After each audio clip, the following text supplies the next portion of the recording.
السلام عليكم ورحمة الله وبركاته. أهلا بكم في حلقة جديدة من حاد وجد، حلقة يتغير فيها أسلوبنا وكلامنا ولغتنا سعيا وراء غاية نتمنى أن نبلغها. بدايتنا ساخرة تعتمد على الهزل أكثر من الجد، وأرجو من أساتذتنا وزملائنا البارعين في الأسلوب الساخر، بداية من الرائع الفذ أحمد رجب ونهاية بالصاعد كالصاروخ محمد فتحي، أن يعذرونا على اقتحامنا لملاعبهم، لكننا نقتحم ملاعبهم بالكلمات فقط، ولا نترك وراءنا ضحايا على الطريقة البورسعيدية في المذبحة الشهيرة لجمهور الأهلي في ملعب المدينة الملطخة حتى الآن بالدماء. هيا إلى الهزل. تعديل كستوري يبدو في الآفاق، تغييرات في انتخابات مجلس الرعب، النظام العام سيتغير بطلب من نواب بورسعيد، الترشيحات لن تعتمد على كل الأنظمة السابقة في مصر ولا الموجودة أيضا في كل بلاد العالم، بورسعيد لديها دائما الجديد.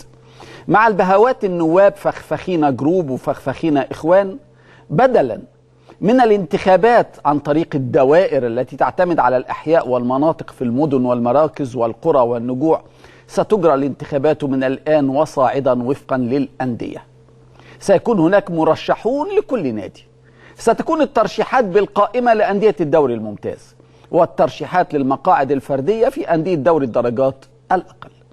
والآن النادي المصري خط أحمر وأخضر وفوشيا بين كل الأندية الأخرى، أولاد البطة السوداء وأولاد البطة الكحلي والرمادي.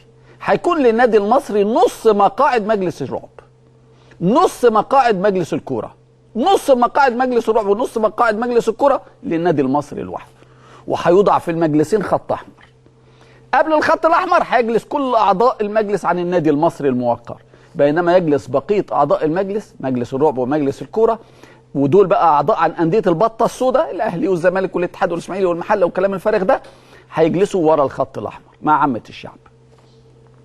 أندية المريخ والرباط والأنوار في بورسعيد وعلى حس المدينة الباسلة جيران من بور فؤاد، كل واحد في دول هياخد 10 مقاعد لكل نادي. ميزة جيران المصري أبو خط أحمر. التعديلات الكستورية هتشمل حاجات كتيرة. التعديلات الكستورية المزمع صدورها من لجنة الكستور بتعقد اجتماعاتها في قهوة الفخفخينة، هتصدر قراراتها. ضرورة أن يكون المرشح ابن بلد أو بالعربي، لازم يكون كده. ما فيش قيمة بقى لا للمؤهل العلمي ولا خلفية سياسية، المهم المؤهل الكلامي.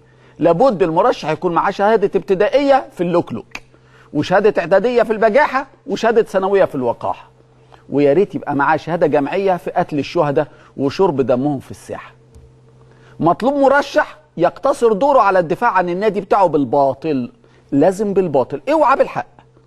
والطبع في مجلس الرعب الجديد بعد التعديلات الكستورية هيختار النواب الحكام والملاعب واللاعبين والدوري والمدربين. الانتخابات الجديدة هتقام بنظام الكاس، يعني خروج المغلوب. كل 2 مرشحين هيدخلوا الانتخابات في يوم واحد، يدخلوا لوحدهم، واللي يكسب منهم يكمل، والخسران يعمل شغب ويكسر الدايرة، وما يخافش لا من الأمن ولا من اتحاد الكرة ولا من الإعلام. وكل انتخابات لازم يبقى لها ضحايا، ويا ريت يبقى كل الضحايا من الألتراس.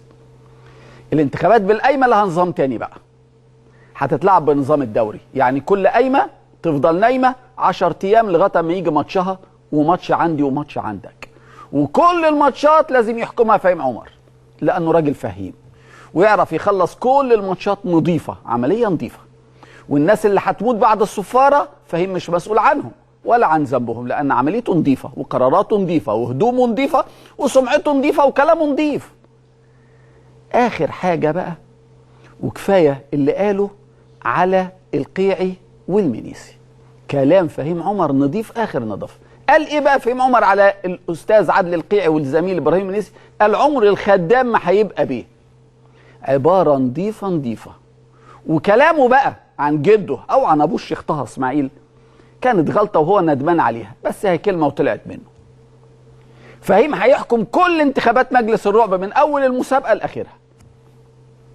وفقا للتعديلات الكستورية من حق فهيم عمر يدخل المرشحين ومندوبيهم وأهلهم وجمهورهم بالعصيان والشم والسكاكين، بس لازم كلها تبقى تحت الجلابية. متخبيه، ومن حق فهيم عمر يطرد اي مرشح او اي مندوب يديله طوبه في ايده او يشتكي من مرشح تاني، واخرته هتبقى زي اخره حسام غالي، عشان فهيم الفخيم ما عندوش غالي. مجلس الرعب الجديد هيكون اغلب اعضائه من بورسعيد، والمشروب الرسمي فيه الفخفخينه، وهيبقى مقره جامعه الدول، وكلهم لازم يكونوا كرمه، واللي شاعر انه مش كريم يسيب. الكلام مش هيكون بالعربي، لازم ابو العربي، اصل العربي لسه صغير، لازم ابوه هو اللي يتكلم، ابو العربي. نترك الهزل شويه ونرجع للجد. عضو مجلس الشعب عن بورسعيد البدري فرغلي واصل جموحه وخروجه عن كل القواعد السياسيه والبرلمانيه والاعلاميه والرياضيه، واعلن بكل سفور ان النادي المصري على استعداد انه يلعب في مسابقات كره القدم في قاره اسيا اذا قرر اتحاد الكره في مصر هبوطه للدرجه الثانيه. بدري فرغلي برر منطقه الغريب لاسباب جغرافيه، لان مدينه بورسعيد بيقع جزء منها في قاره اسيا. نرجع للهزل. وفقا لنظريه الرائع الراحل فؤاد المهندس، الكره الارضيه بتدور والفرغالي عنده حق. نشوف. وبتلف يا جاهل يا غبي، ولولا ان الارض بتلف لما حدث تعاقب الليل والنهار. انت راجل بتتكلم جد. يا راجل تأدب وما تبقاش غبي. انا اللي خلقت مسؤولية المجازين. عايز موازي عقلي وتقول لي ان الارض بتلف. تلف ولا ننزلش زرع بصل؟ يعني الصبح تبقى دكانة باب الشعرية ادور عليها المغرب الاقيها افرض الفرج. من باب الشعريه لورود الفرج اسهل. امبارح كان النادي المصري في افريقيا، بكره هيبقى النادي المصري في اسيا. نعود للجد. اذا اولا وجودك يا اخ فرغلي في البرلمان باطل، لان مجلس الشعب المصري مخصص للمصريين، ومصر دوله افريقيه. يا بدري يا فرغلي يا اسيوي. ثانيا، وعلى حد علمنا المتواضع ودراستنا الفاشله طبعا في اعدادي وفي ثانوي، وفقا لكل الخرائط الخاطئه طبعا في كل كتب الدنيا، مدينه بورسعيد بتقع غرب قناه السويس، اي في قاره افريقيا شكلا وموضوعا.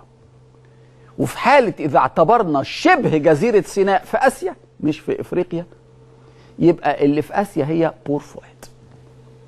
ثالثا، إذا افترضنا جدلا إن البدري الفرغلي الأسيوي البورسعيدي البرلماني الهايم في عشق مدينته وناديه نجح في فصل المدينة والاستقلال عن مصر، وفصل النادي المصري عن أفريقيا عشان يلعب في آسيا.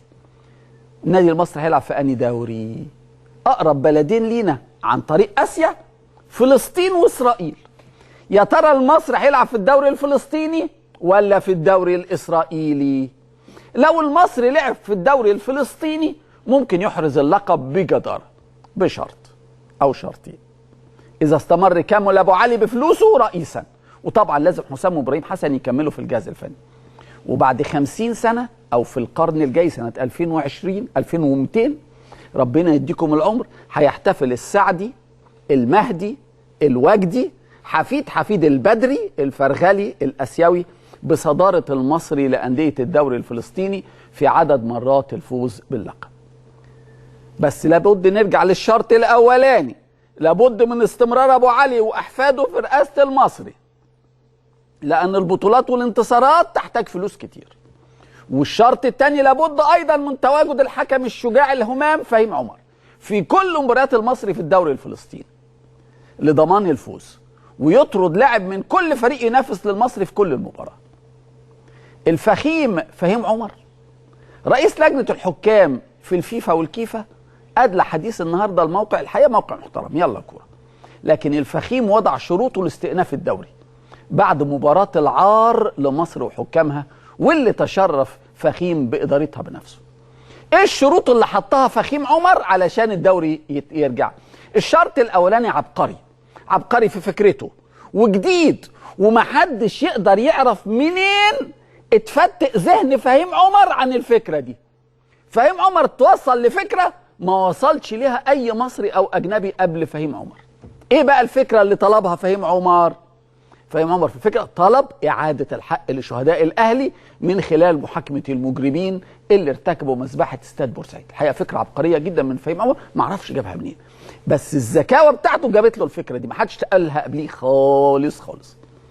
الشرط الثاني بتاع فهيم عمر سهل والحقيقه وممكن، ودايما البني ادم اللي يحط سهل شرط سهل وممكن يبقى شرط متاح تنفيذه ونقدر ننفذه من اليوم. ايه هو بقى الشرط الثاني السهل قوي؟ ان الشعب المصري يحب بعضه ويبعد عن المشاكل والازمات.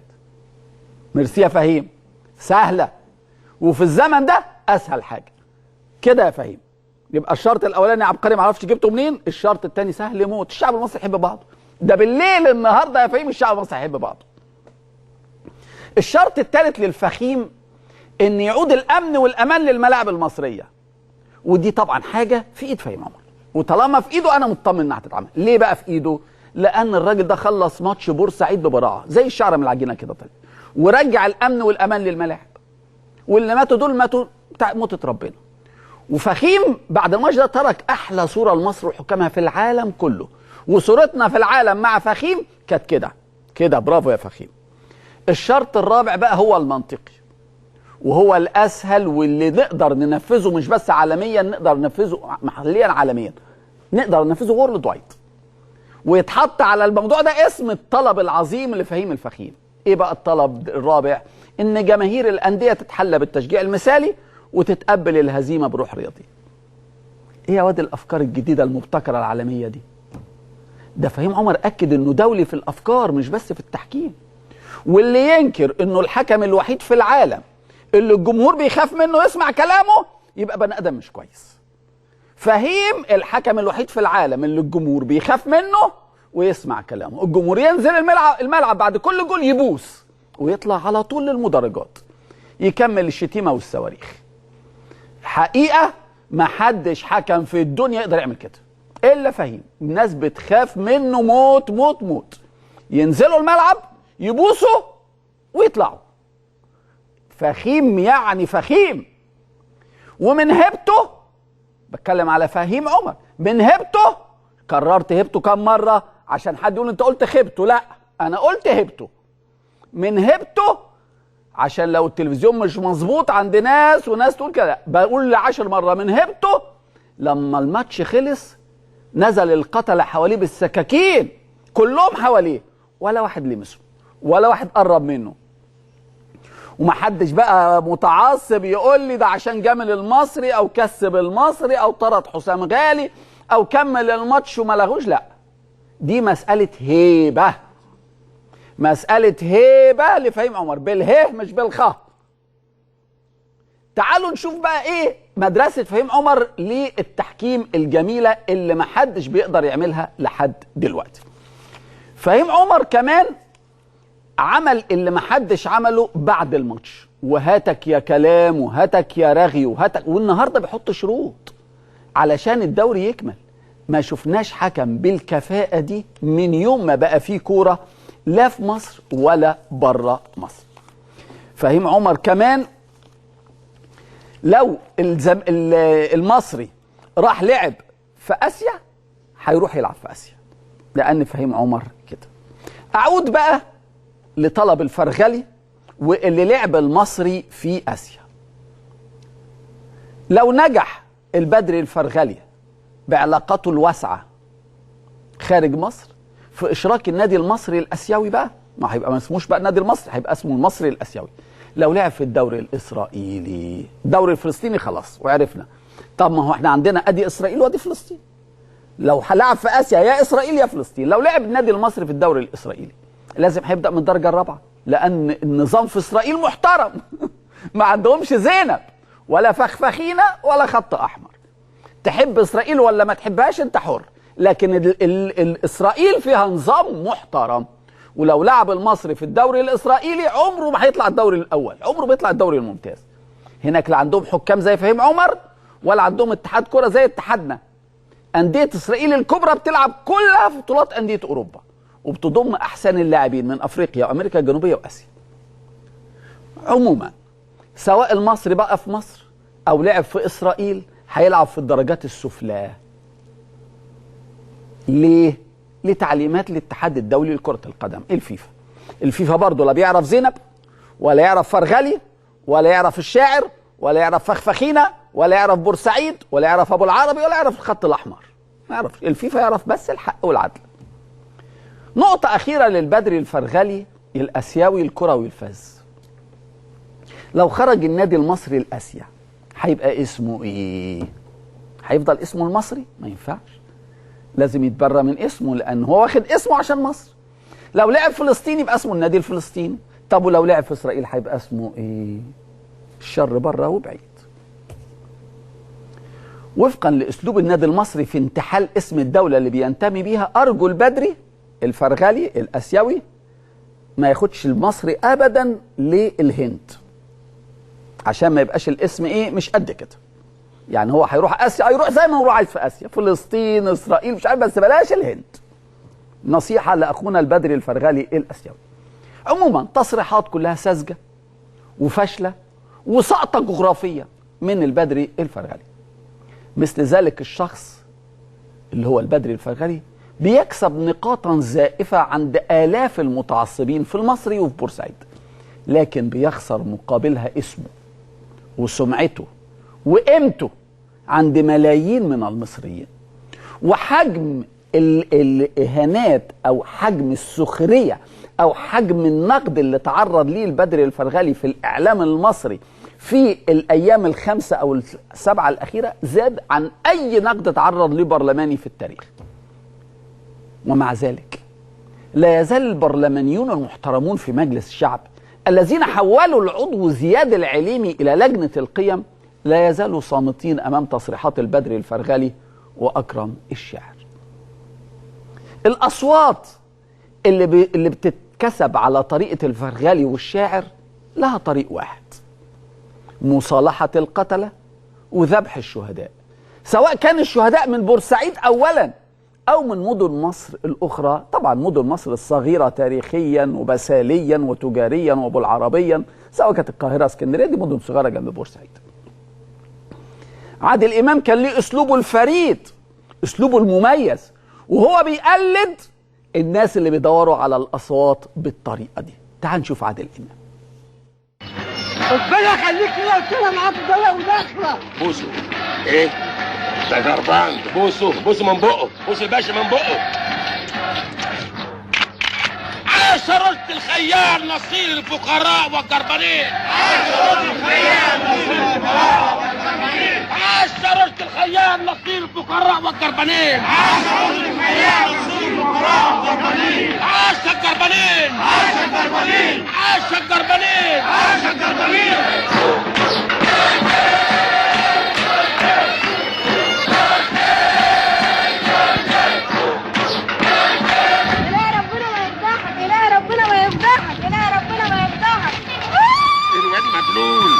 رشد الخيال راعي المبلولين. رشد الخيال راعي المبلولين. رشد الخيال راعي الجفاف. رشد الخيال راعي الجفاف. رشد الخيال راعي المبلولين. قال له بوسه من بقه، قال له جربان، قال له بوسه من بقه. مبلول قال له شيله. يا ترى الفرغلي والشاعر بيبوسوا منين؟ عايزين أصوات، عايزين أصوات. ألف رحمة تنزل على الشهداء وعلى العاقلين لما يسمعوا تلك التصريحات الغارقة في التعصب، ومليون رحمة على الشهداء البورسعيدية الخمسة من جمهور الأهلي اللي قتلهم الجمهور المصري البورسعيدي. لا واجب لهؤلاء الشهداء البورسعيديين عند الفرغلي أو عند الشاعر أو عند نواب بورسعيد، لأن الشهداء الخمسة خلفوا الدستور وشجعوا العدو اللي هو الأهلي. ملهمش واجب، ملهمش عزا، ولازم أهلهم الحزانة يسيبوا البلد. بورسعيد للمصري. حتى الشهيد اللي أخوه كان معاه في الملعب بيشجع المصري، كل عيلته لازم تسيب بورسعيد بكرة، إلا الواد كويس المشجع المصراوي الأصيل، لأن أهله ما عرفوش يربوا الشهيد كويس. سبحان الله. نرجع لفهيم عمر. عايز افرجكم منظر لحكم فهيم عمر، اسلوبه بقى عالمي. هفرجكم حكم هو ده فهيم عمر بس بالاجنبي. شوفوا بقى فهيم عمر بالاجنبي بيعمل ايه. Of het is een aanvaller, Julien Lecomte, die krijgt een soort elleboog, die gaat neer. En de scheidsrechter vindt dat hij comedie speelt. Die komt nu in beeld, die gaat meteen kaarten trekken. De jongen is compleet knock-out. بصوا فهيم بتاعهم هيعمل ايه؟ op de draagberry. Maar de scheidsrechter die بص zegt احمر en rood, want الراجل على النقاله احمر zwalben of zoiets. En dan achteraf blijkt dat hij 3 verschoven ruggenwervels heeft en een zeer zware hersenschudding. هياكلوه اللعيبه هياكلوه بس احمر فهيم ولد احمر. الولد اللي خد كارت احمر او اللعيب اللي خد كارت احمر ده اتنقل من الملعب الى العنايه المركزه الانتنسيف كير. جاله ارتجاج في المخ. اللعيب المدافع ضربه بالراس في الراس كومه. فهيم عمر بتاعهم ما كل احنا في فهيم عمر في كل حته من فضل الله. فهيم عمر بتاعهم قال له احمر انت بتمثل.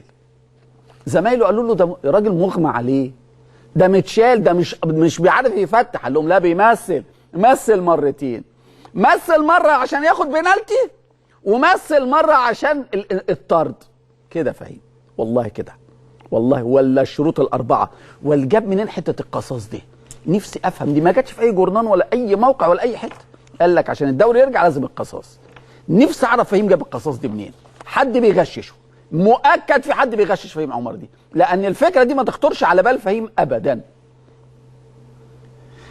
الغريب ان الاعلام البورسعيدي الغارق في التعصب ومعاه الاعلام القاهري الغارق في كراهيه الاهلي تفرغا للدفاع عن النادي المصري بكل قوه ضد اي محاولات لمعاقبته. الطرفان جاهلان، لان العقوبات المحليه ان لم تقنع الفيفا الاتحاد الدولي سيتدخل ويضرب الاتحاد المصري على خلفيته، خلفيه راسه، خلفيه ظهره، والفيفا هياخد العقوبات الرادعه التي ستتراوح بين الشطب او تجميد النشاط لعده سنوات. ساعتها ابو العربي هيقول ايه؟ هيقول بلاطر نصاب، وكل تجار بورسعيد عايزين منه فلوس وعشان كده ظلمهم، مش عايز يرجع الفلوس. وهتلاقي برضه في بورسعيد مصورينه فيديو وهو بيقبض من ابو العربي عشان الانتخابات بتاعه الفيفا لما جاي يلم اصوات من بورسعيد ويبوس ده ببقه ويبوس ده.